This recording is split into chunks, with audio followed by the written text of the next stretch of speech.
Certains modèles d'avions ne durent pas longtemps. Ils sont incapables de survivre à leur époque. D'autres, beaucoup moins nombreux, semblent éternels. Celui-ci a duré tellement longtemps qu'il a eu 3 dénominations successives, BT2D, AD et pour finir A1.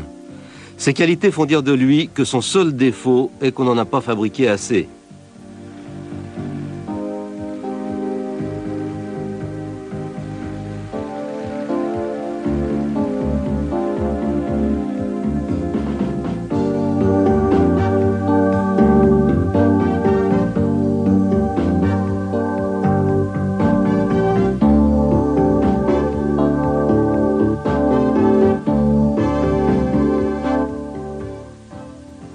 Le premier Douglas Sky Raider, le Destroyer 2, vole pour la première fois en mars 1945.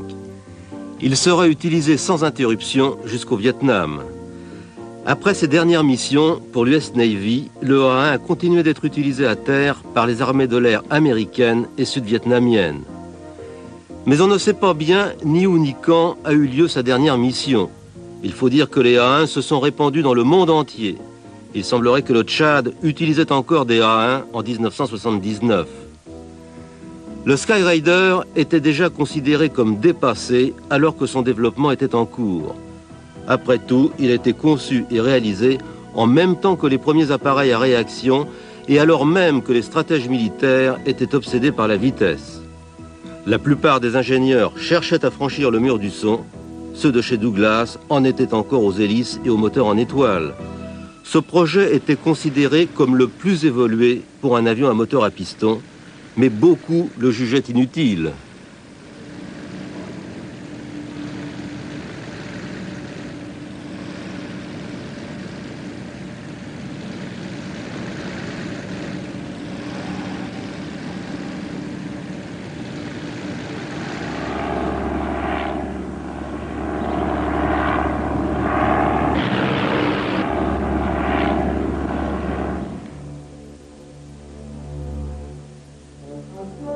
En 1925, 20 ans avant le premier vol du Sky Raider, l'US Navy n'avait qu'un seul porte-avions. En 1935, elle en a seulement 4. L'aviation embarquée n'en est alors qu'au stade expérimental. L'utilité de ces gros navires est discutée. La puissance des marines se mesure encore au nombre et au calibre des canons de leurs cuirassés.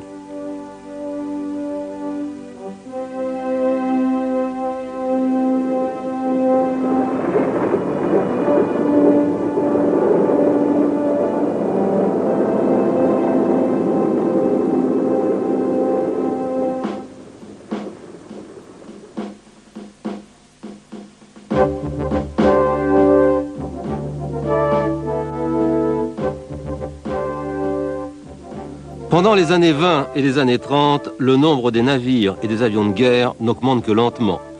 On a procédé à beaucoup d'essais pour évaluer l'intérêt de l'aéronaval. Et les équipages, en démontrant un savoir-faire de plus en plus grand, ont apporté beaucoup d'eau au moulin des partisans des porte-avions. On savait maintenant que l'issue d'une bataille navale reposait sur l'aviation.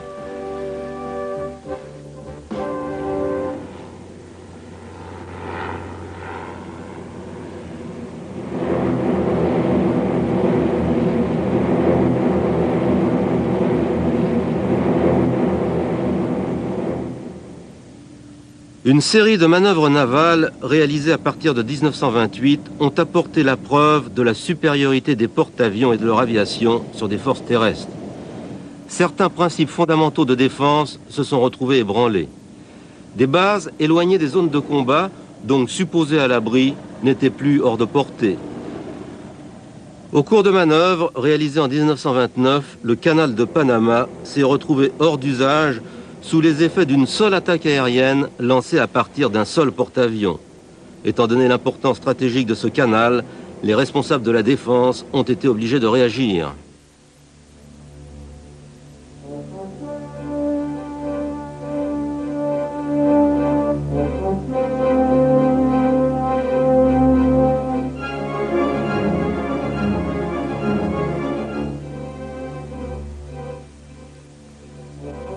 Les pilotes de l'aéronaval se sont organisés. Ils savaient ce qu'ils pouvaient tirer de leurs avions. Désormais, les porte-avions embarquaient des appareils spécialisés, des chasseurs, des bombardiers et des patrouilleurs pour la reconnaissance et l'identification. Bombarder des navires à haute altitude s'était révélé inefficace. Les bombes manquaient de précision et les avions de stabilité. Un bateau, même ancré, est très difficile à toucher et quand il se déplace, c'est pratiquement impossible. Les pilotes de l'aéronaval ont dû perfectionner leur technique de bombardement en piqué. Par la suite, ces méthodes se révéleront efficaces même sur le champ de bataille. L'aéronaval a aussi commencé à utiliser comme la marine des torpilles. Elles étaient efficaces mais difficiles à installer sur des avions. Il a fallu à la fois développer des torpilles aériennes et adapter des avions pour les recevoir. Le rôle des bombardiers s'est scindé en deux. Il y avait désormais sur les porte-avions des bombardiers torpilleurs et des bombardiers de piqué. Il y avait aussi des chasseurs bien plus maniables.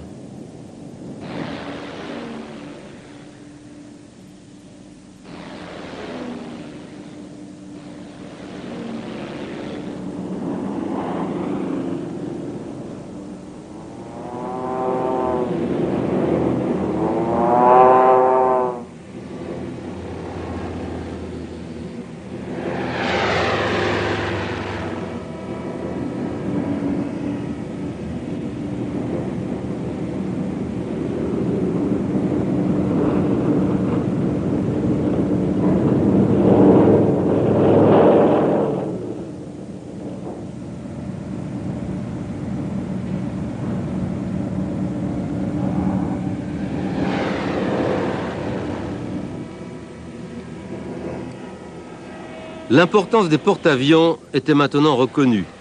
L'efficacité d'un porte-avions dépendant de celle de ses avions embarqués, les batailles navales étaient en train de se transformer en batailles aériennes. Avec la montée du risque de guerre au cours des années 30, cette évolution a beaucoup préoccupé les amiraux, les ingénieurs aéronautiques, les pilotes et les hommes politiques.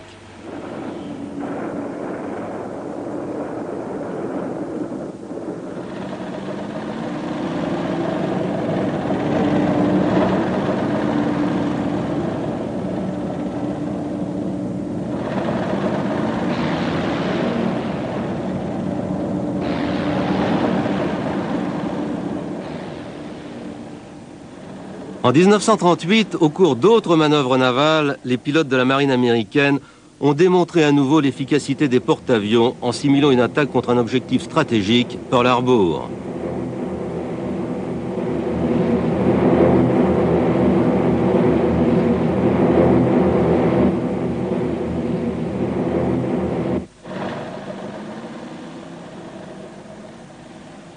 Trois ans plus tard, une attaque japonaise similaire, mais réelle, déclenchera l'entrée en guerre des États-Unis.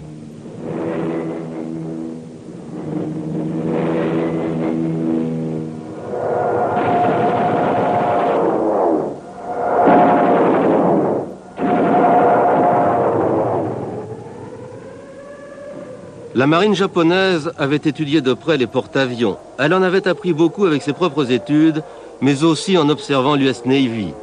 Les Japonais employaient les mêmes méthodes, leurs avions étaient copiés sur ceux des Américains. Ils ont obtenu des résultats comparables à ceux de la marine américaine au cours de ces exercices, et leur victoire a été une surprise redoutable.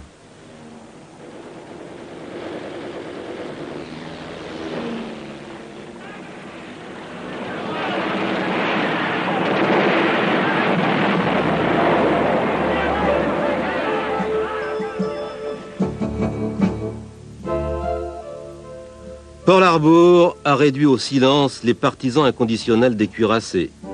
Dans le Pacifique, cette question s'est réglée d'elle-même. Les porte-avions étaient les seules forces américaines encore en état de riposter. À cette époque, l'aviation était en pleine mutation. Des monoplans commençaient à remplacer les vieux biplans. Les avions utilisés au début de la guerre avaient beaucoup de défauts. Ils n'étaient pas adaptés au combat.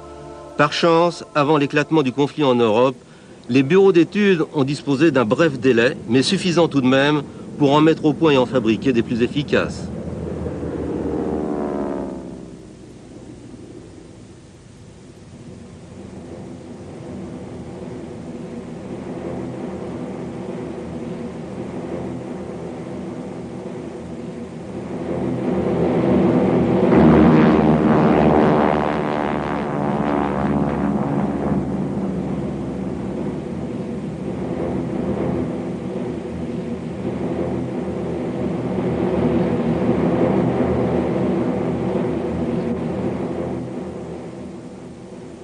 À bord des navires américains, les Curtiss Helldivers et les Grumman Avengers vont supporter tout le poids de la guerre. Ce sont des bombardiers de piquet biplace et des avions torpilleurs à 3 membres d'équipage. Le Helldiver, un biplace commandé en 1939 et qui vole pour la première fois en 1940, sera le bombardier de piquet standard de la Navy les 2 dernières années de guerre. Mais il a eu beaucoup de problèmes. Il manquait de stabilité, son rayon d'action opérationnel était limité à 400 km et il était difficile à entretenir. Sa capacité d'emport de bombes et sa longueur de décollage étaient moins bonnes que prévu. Mais les Helldivers étaient tout de même les meilleurs appareils existants.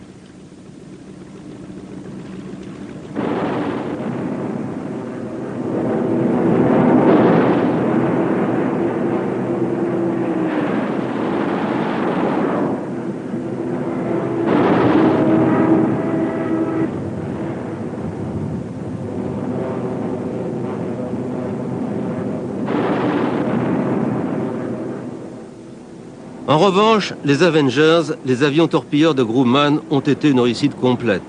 Les appareils qu'ils remplaçaient, les vieux Douglas Devastators, étaient tellement dépassés que la production des Avengers a été lancée alors que le premier prototype ne volait pas encore. Ce pari a payé. Les Avengers, qui étaient capables de décoller avec près d'1 tonne d'armement, se sont révélés irremplaçables. La Navy les a utilisés jusqu'en 1954.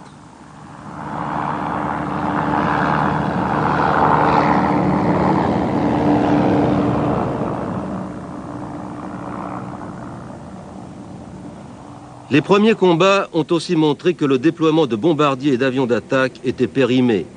Avec la vitesse et la puissance de feu des chasseurs, les bombardiers étaient incapables de se protéger eux-mêmes. Leurs mitrailleurs n'étaient plus suffisamment dissuasifs pour des chasseurs. Les bombardiers avaient désormais besoin de leurs propres chasseurs d'escorte. Leur tourelle arrière ne servait plus à grand-chose. Mieux valait la remplacer par du carburant ou des munitions supplémentaires.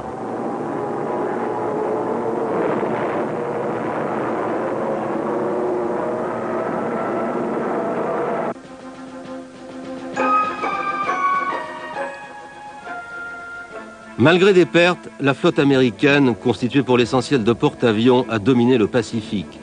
Au cours de la guerre, le Japon va perdre 39 cuirassés ou croiseurs, 4 coulés par des navires de surface américains, 8 par des sous-marins et le reste, 27, par des avions embarqués sur porte-avions.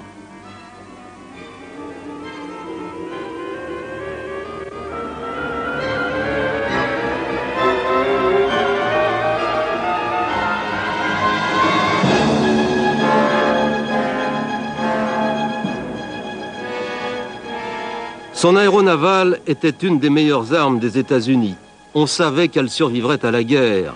Il y avait maintenant des nouveaux moteurs puissants et fiables, et on savait prévoir le comportement d'un avion en fonction de ses formes. Les combats avaient montré qu'on n'avait plus besoin de mitrailleurs ou d'opérateurs de bombardement. Le prochain avion d'attaque de la Navy sera donc un monoplace.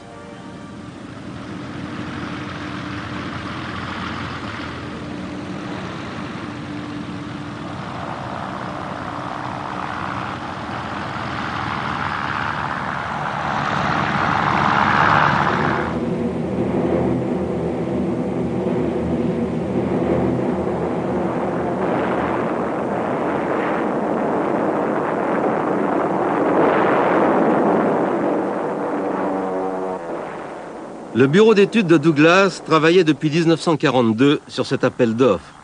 Mais le BTD-1 ressemblait à un avion d'avant-guerre. Il n'avait aucune chance de remporter le concours de la Navy face entre autres au redoutable Martin AM-1. Le 16 juin 1944, au cours d'une réunion entre les responsables de Douglas et ceux de la Navy, l'ingénieur en chef de Douglas, Ed Heinemann, demande l'autorisation d'abandonner ce projet et d'utiliser les fonds encore disponibles pour en concevoir un autre. Pendant toute la nuit, dans sa chambre d'hôtel, avec ses 2 adjoints, il trace les lignes générales d'un nouvel appareil.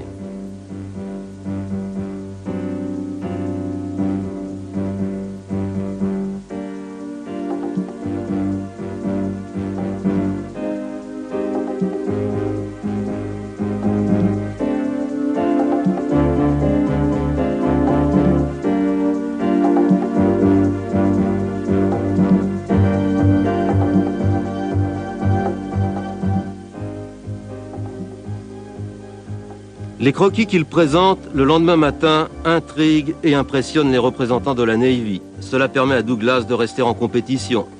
Mais il ne leur restait plus que 9 mois pour faire voler un prototype, et cet appareil devait répondre à des spécifications précises et sévères.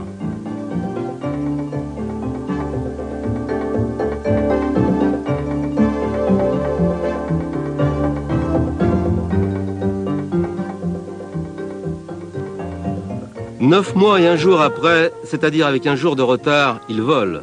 Après un vol d'environ 1 heure, son pilote rentre enthousiasmé. Pour lui, il est bien meilleur que prévu. Cela deviendra d'ailleurs une habitude pour cet avion tout au long de sa vie. Mais la fin de la guerre est proche et Douglas risque de voir son marché s'écrouler d'un coup.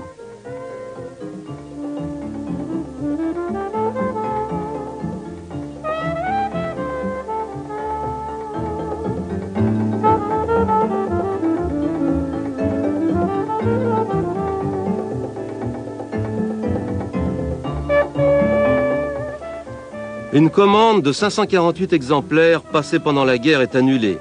3 appareils sont livrés en 1945 et seulement 22 autres en 1946. Mais ces livraisons vont sauver le Skyraider. On pouvait effectivement se poser des questions sur l'avenir d'un appareil à piston. Mais le Skyraider existait et en 1947, la Navy en commande 239 en 3 versions différentes.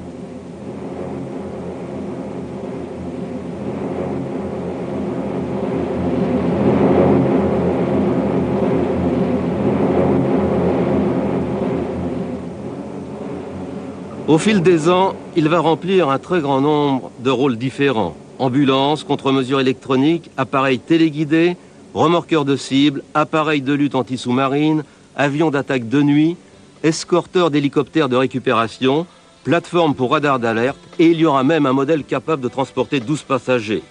Au total, il en existera une 30aine de versions principales et à peu près autant de sous-versions.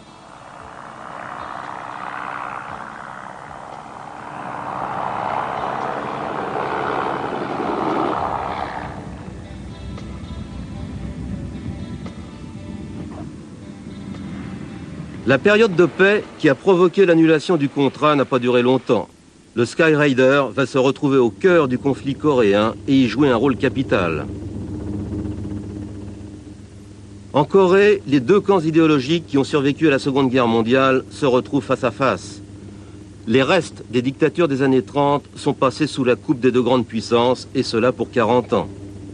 La Deuxième Guerre mondiale s'est transformée en guerre froide.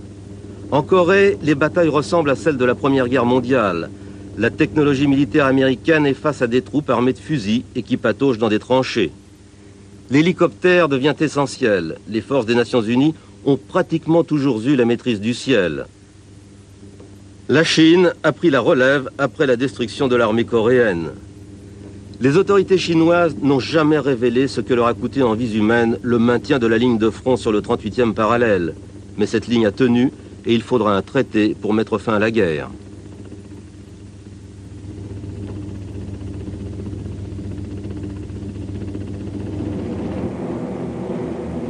Dans le ciel, plusieurs générations d'appareils participent à la bataille. Il y a des avions en réaction, mais il leur faut des pistes longues et aménagées. C'était un problème, surtout au début de la guerre, quand l'armée nord-coréenne a envahi toute la péninsule, à l'exclusion d'une minuscule poche autour de Pusan.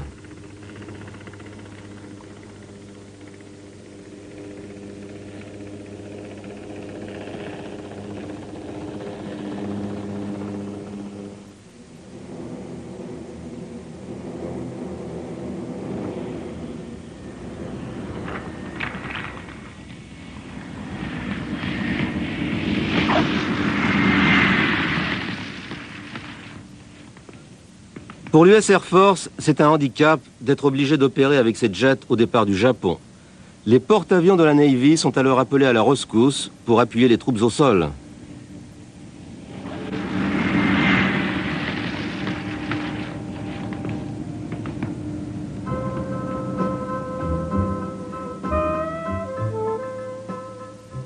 Le Skyraider est avant tout un gros chasseur. Il n'a pas de soute à bombe intégrée.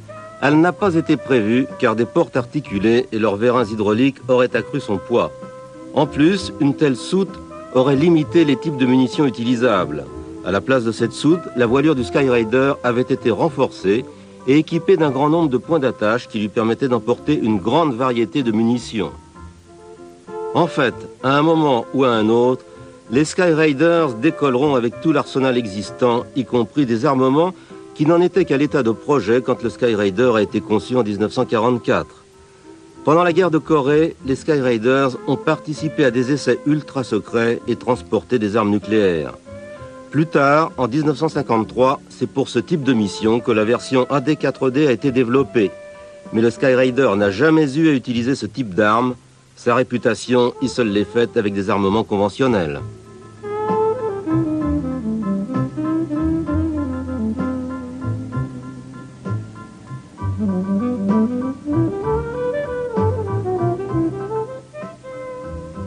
En Corée, les Skyraiders ont été considérés comme la meilleure arme de la Navy.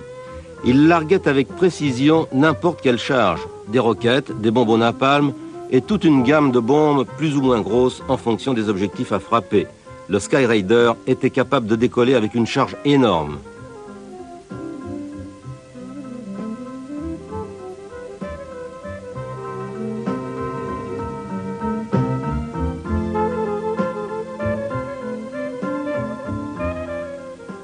Il est arrivé au Skyraider de décoller avec un chargement plus lourd que lui.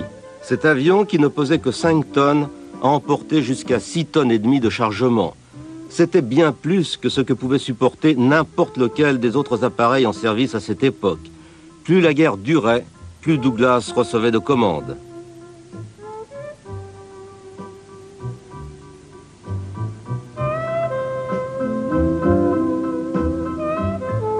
Des retards à la livraison expliquent l'accumulation des commandes. Un nouveau type de moteur a posé des problèmes et sa mise en service n'a pas été facile. Les ingénieurs ont consacré beaucoup d'énergie à réduire son poids. Ils ont dû renforcer sa structure pour régler un problème de résistance à l'appontage. Ce problème était dû en partie à une mauvaise technique d'appontage. L'entraînement des pilotes, comme le Skyraider lui-même, ont dû être renforcés.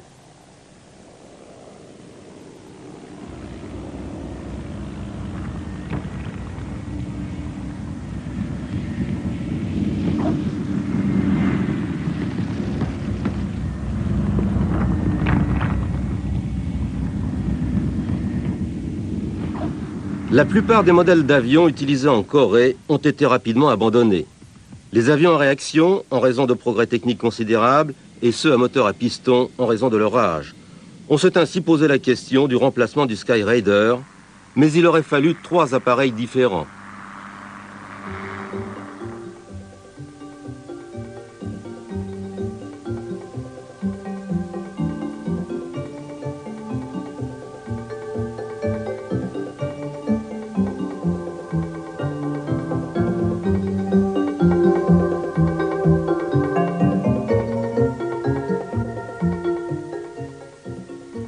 En 1949, l'avenir des AD est incertain. On pense qu'ils ne survivront pas au jet. Mais les commandes continuent d'affluer et quand la production s'arrête définitivement, le 18 février 1957, 3180 Skyraiders avaient été fabriqués. Certains voleront encore très longtemps avant d'entrer au musée.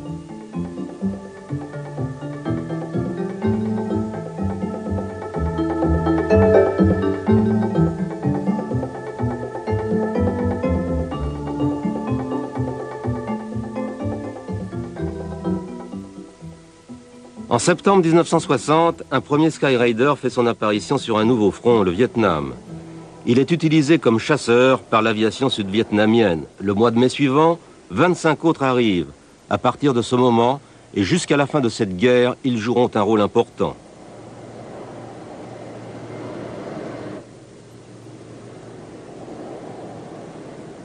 Le soutien des États-Unis à l'aviation sud-vietnamienne n'a cessé de se renforcer. En 1962, la formation des pilotes est transférée aux États-Unis. Coïncidence, à cette époque, les réflexions de l'US Air Force tournent autour d'une question: de quel type d'avion a-t-on besoin pour accomplir des opérations anti-guérilla ?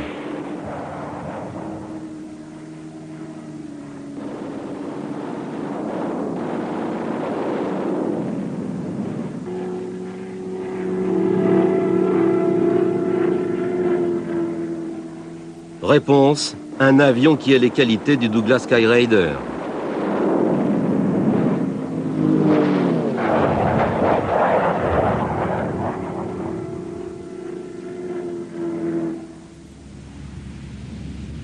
Le soutien de l'US Air Force à l'armée de l'air sud-vietnamienne a commencé officiellement en 1955, mais ce n'est que vers le début des années 60 que les conseillers américains ont été envoyés au Vietnam en grand nombre. Des pilotes américains secondaient les aviateurs vietnamiens. Il y avait aussi du personnel administratif, des équipes au sol et des instructeurs. Et les livraisons d'appareils ont continué.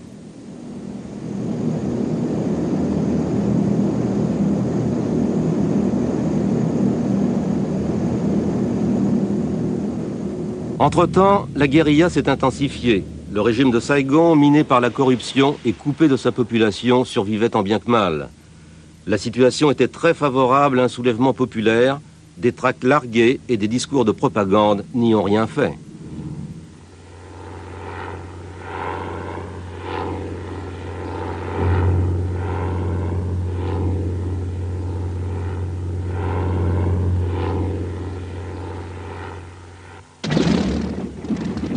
Des armes et ensuite des troupes venues du Nord ont rendu la situation intenable dans presque tout le Sud.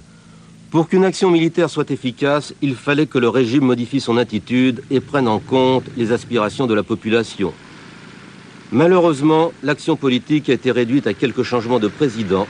La seule évolution sera une lente dégradation qui se terminera par une défaite.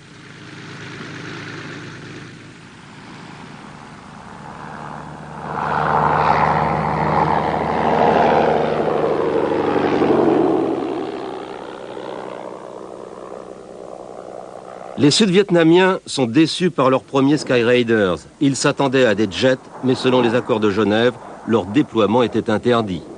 L'armée de l'air sud-vietnamienne ne recevra ses premiers jets des Northrop F-5 qu'en 1967.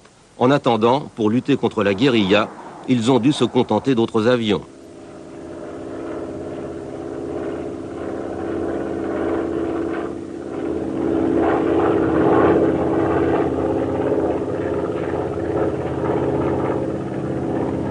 Les appareils d'observation et ceux d'attaque travaillaient ensemble pour fournir un appui sol précis et puissant aux forces terrestres. Sous la houlette de conseillers américains, qui étaient souvent eux-mêmes aux commandes des appareils, l'aviation sud-vietnamienne a mis au point des techniques anti-guérilla qui serviront de modèle tout au long du conflit. Des fumigènes, largués par des Cessna Bird Dogs, utilisés comme contrôle aérien avancé, indiquaient aux Skyraiders leur cible.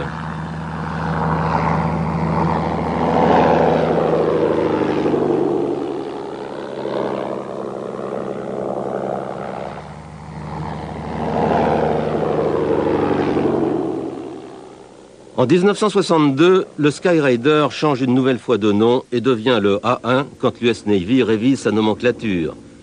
Cette troisième dénomination, choisie par hasard, lui convenait parfaitement.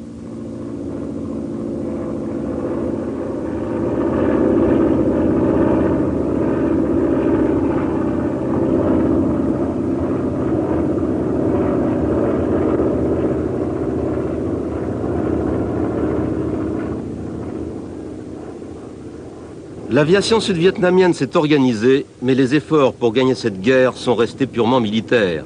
Avec le recul, on peut dire que mener de la sorte, elle était impossible à gagner.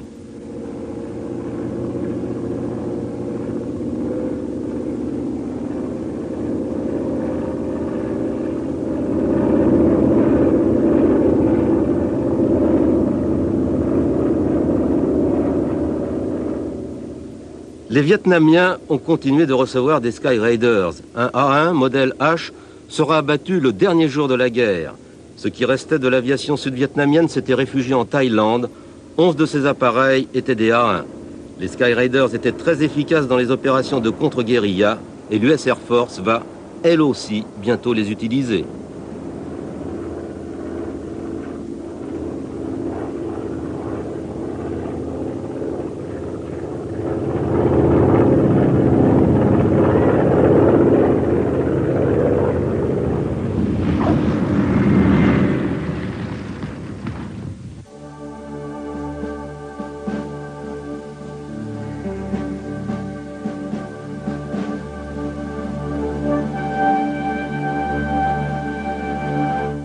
fellow Americans, as President and Commander-in-Chief, it is my duty to the American people to report that renewed hostile actions against United States ships on the high seas in the Gulf of Tonkin. Cette annonce du président Johnson, après l'incident du golfe du Tonkin, n'était pas le premier signe de l'engagement américain au Vietnam. Le président Kennedy avait déjà mis l'accent sur l'importance de la lutte anti-guérilla. Certaines unités de l'US Air Force étaient spécialisées dans cette tâche et elles vont rapidement se retrouver au Vietnam. Elles étaient désormais soutenues par l'armée tout entière. Leur expérience a permis de monter des opérations de bien plus grande envergure.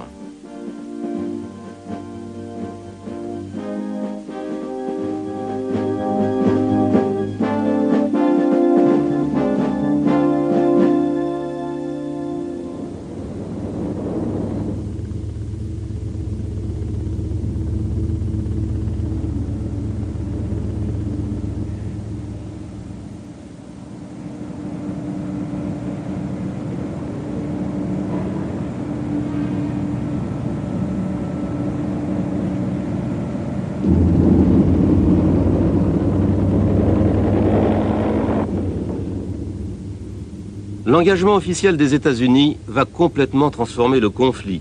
La puissance américaine se retrouvait face à une guérilla. Les hélicoptères sont devenus le symbole du Vietnam. Ils servaient de plateforme de tir, de transport de troupes et d'appareils de sauvetage pour les pilotes abattus.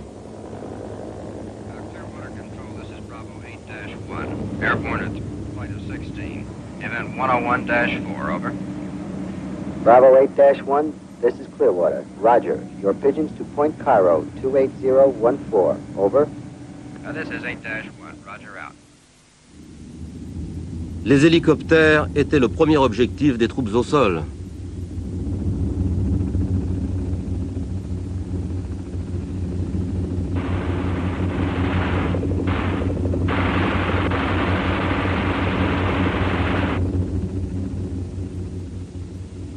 Le renforcement de la machine de guerre s'est accompagné d'une série impressionnante d'erreurs politiques.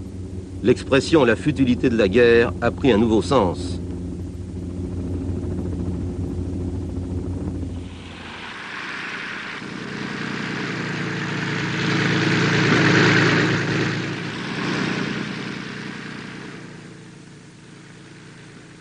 Les Sky Raiders de l'US Air Force ont commencé à opérer au Vietnam en mai 1964 avec des observateurs vietnamiens théoriquement responsables de ces missions.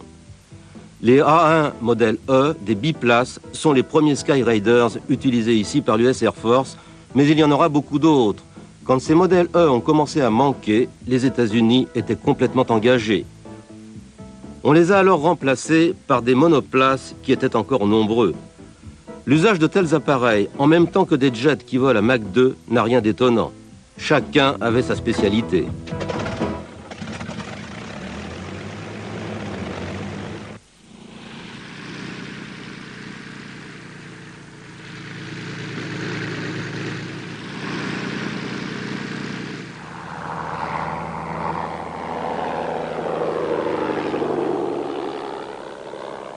Les Sky Raiders avaient des qualités exceptionnelles. Les troupes au sol appréciaient leur énorme capacité d'emport et leur aptitude à rester en l'air en attendant leur mission. Leurs pilotes adoraient leur précision, leur stabilité, leur capacité à évoluer à basse vitesse et leur maniabilité. La robustesse de leur blindage leur permettait d'encaisser des dommages importants.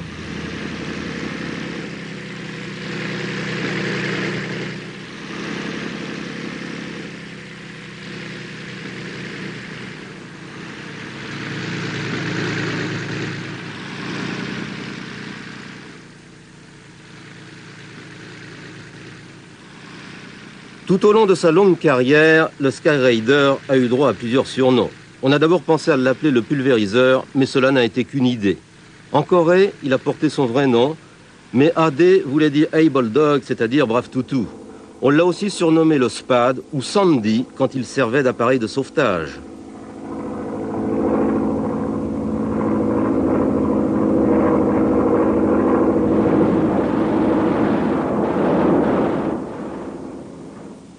Leur capacité d'appui-sol était incomparable. Leur précision était bien meilleure que celle des appareils supersoniques. Ils pouvaient opérer par presque tous les temps. Les Skyraiders continuaient de voler quand les jets étaient cloués au sol. Les SPAD étaient des cibles relativement faciles, mais ils encaissaient les coups sans broncher, continuaient leur mission ou au moins pouvaient rentrer à leur base.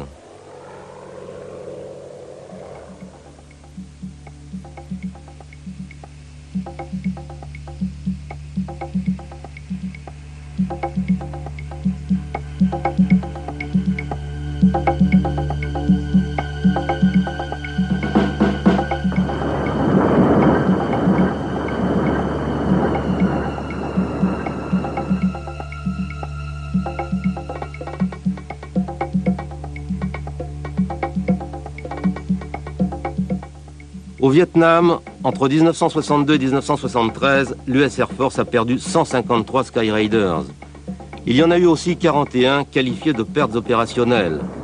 Compte tenu des missions qu'ils effectuaient, ces chiffres sont tout à fait à leur honneur. 146 des appareils perdus ont été abattus par des tirs d'armes automatiques, 3 ont été atteints par des SAM, 2 par des MiG et 2 autres pendant des attaques de terrain d'aviation. Ces chiffres reflètent leur utilisation pour des missions d'appui-sol n'importe où, ou bien pour escorter des hélicoptères de sauvetage. C'était très dangereux et cela arrivait tous les jours. La moyenne des pertes dues à des tirs d'armes automatiques était de 57% pour toute l'US Air Force. Ce pourcentage était de 75% pour les Skyraiders.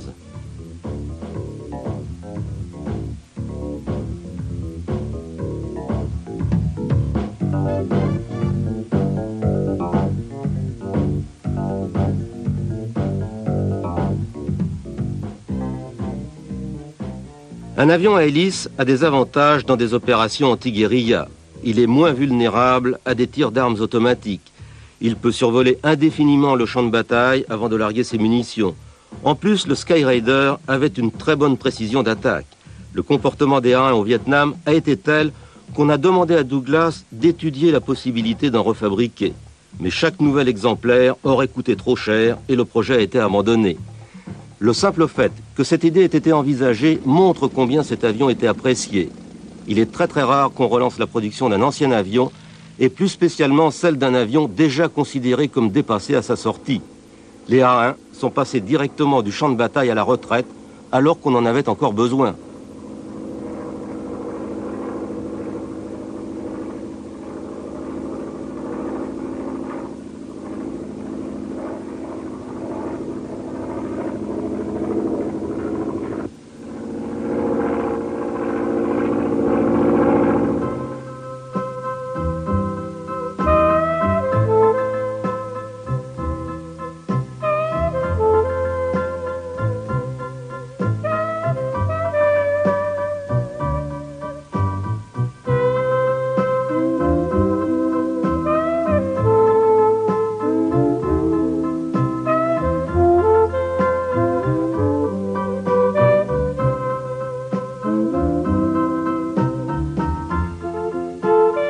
Les modèles E, des A1 biplaces que l'US Air Force avait ressortis des entrepôts de la Navy, ont fini par consommer tout leur potentiel. Il arrive un moment où il devient impossible de reconstruire un avion une fois de plus. Les A1 modèle E en étaient arrivés à ce point. L'US Air Force les a remplacés par des H monoplaces. Le dernier E a effectué sa dernière mission le 10 avril 1967. Il a été rapatrié aux États-Unis par bateau.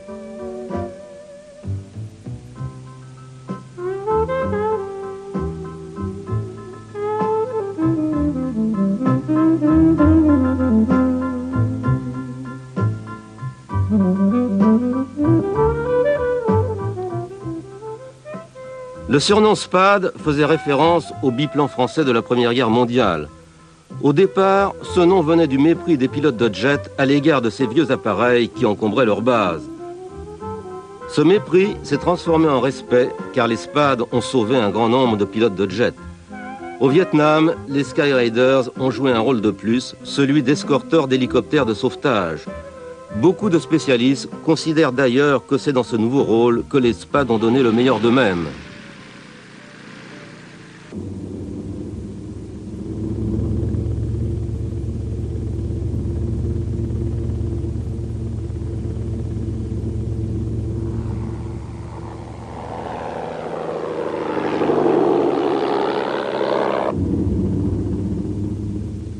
Les opérations d'évacuation faisaient intervenir plusieurs types d'appareils.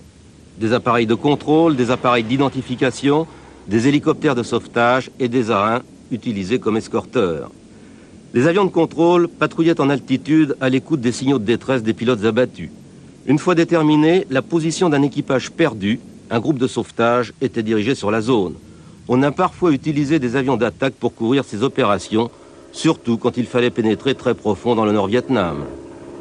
Les équipages des hélicoptères et ceux des autres appareils étaient très courageux. Ils ont réussi le nombre incroyable de 3833 sauvetages.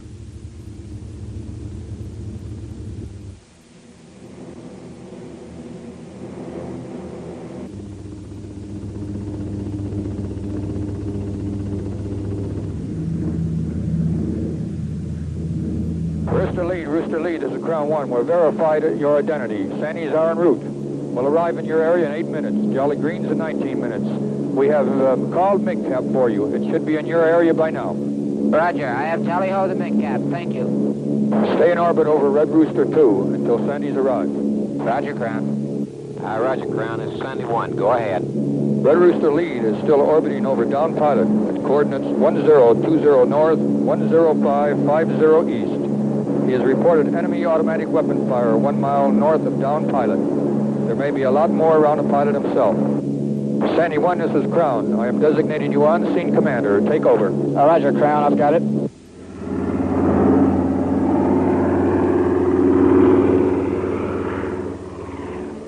Les Skyraiders ont été d'excellents escorteurs. Ils avaient assez d'endurance pour rester en l'air pendant des heures. Et ils n'avaient aucune difficulté à rester à proximité des hélicoptères malgré leur lenteur. Sur les lieux de sauvetage, ils utilisaient leur puissance de feu pour neutraliser l'ennemi. Les hélicoptères pouvaient ainsi remplir leurs tâches bien protégées. Au cours de ces missions, les Skyraiders emportaient un maximum d'armement. Ils devaient tout nettoyer avant l'arrivée des hélicoptères qui constituaient des proies très faciles en vol stationnaire. Les A-1 servaient d'appât. Ils volaient délibérément à basse altitude pour déclencher les tirs ennemis et ensuite les localiser et les neutraliser. Les risques courus par les hélicoptères étaient diminués d'autant. Être à bord d'un Skyraider n'était vraiment pas une sinécure.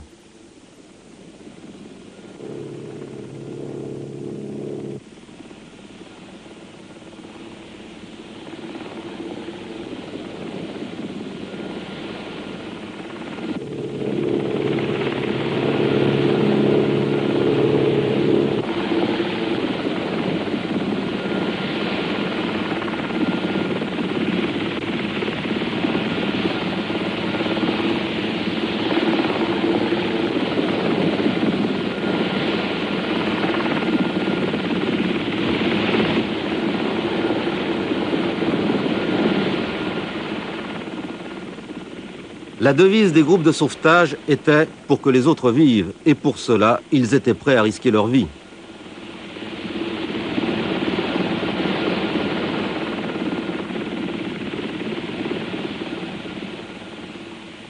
Les parajumpers, ceux qui descendaient le long d'une corde pour récupérer les équipages, avaient un entraînement de plongeurs pour les sauvetages en mer. C'étaient aussi des parachutistes chevronnés, spécialistes des armes de petit calibre et du combat au corps à corps. Ils savaient aussi donner les premiers secours. Avec le reste de l'équipage, ils prenaient le risque de voler lentement et à basse altitude à bord de leur hélicoptère jusqu'au lieu de sauvetage. Souvent, ils affrontaient un feu intense et ils devaient quitter la sécurité toute relative de leurs appareils pour se transformer en cible suspendue au bout d'une corde. Et cela pour que les autres vivent.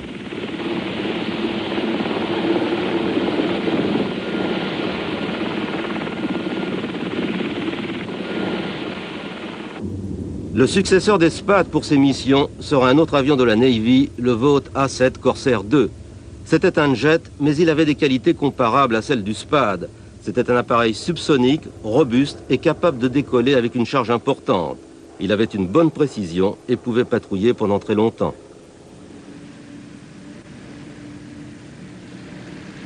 La Navy a remplacé le Skyraider par 3 appareils différents. Il y a eu le Grumman Tracker pour la lutte anti-sous-marine. Il est entré en service en 1954.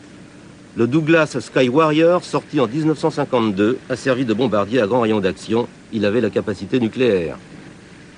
Troisième remplaçant du Skyraider, le Douglas Skyhawk, le A4, un appareil superbe qui faisait tout le reste. Mais les Skyraiders n'ont pas dû être prévenus. En 1964, ils étaient encore à bord des porte-avions au Vietnam. Ils servaient d'appareil d'attaque intermédiaire standard.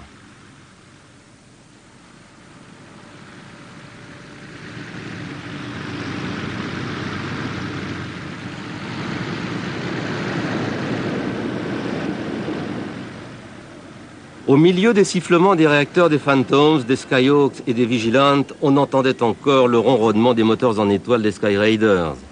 Dans les premières années de l'engagement de la Navy, ils représentaient une part importante de la force de frappe de ces porte-avions.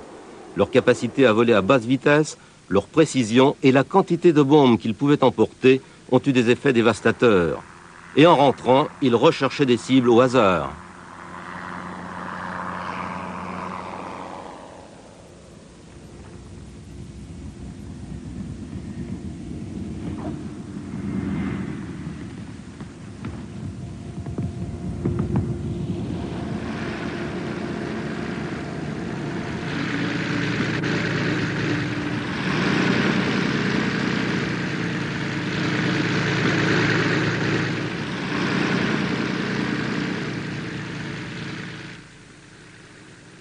Les meilleures choses ont une fin. Comme il était impossible de relancer la fabrication des Skyraiders, il a fallu se contenter de ceux existants. Ils se faisaient vieux, pas tant à cause de leur âge réel que du traitement qu'on leur faisait subir. Ce qu'un avion de combat doit encaisser est inimaginable. Les Skyraiders seront remplacés par un quatrième appareil, le Grumman A6 Intruder. Cette fois-ci, les A1 ont été réformés et pour de bon.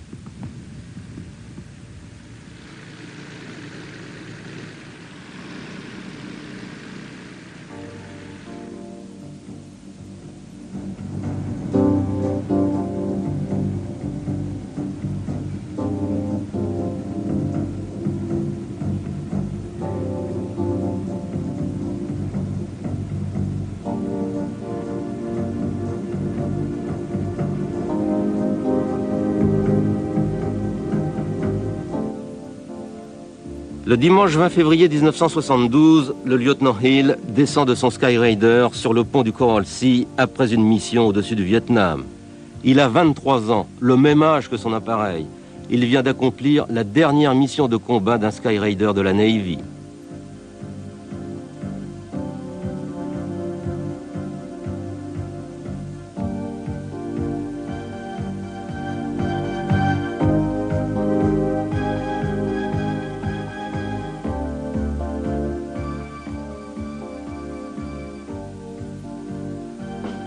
On ne pouvait plus prolonger son utilisation. Il était temps de l'arrêter.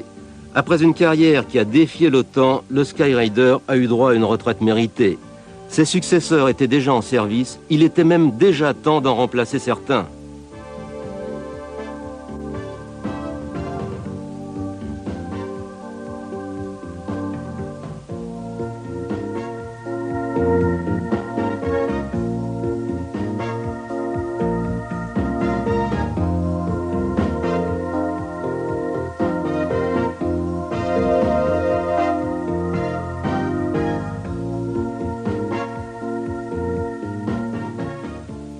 Les pilotes ont vécu une véritable histoire d'amour avec leur A1. Ils étaient désespérés à l'idée d'abandonner leur SPAD. Ils n'avaient rien contre les nouveaux appareils, mais la facilité de pilotage du A1, ses commandes dures mais efficaces, sa précision, sa puissance, le plaisir qu'il procurait étaient irremplaçables. Leur mission était parfois si longue qu'ils emportaient leur déjeuner avec eux. Le A1 a eu des successeurs, mais pas de véritables remplaçants.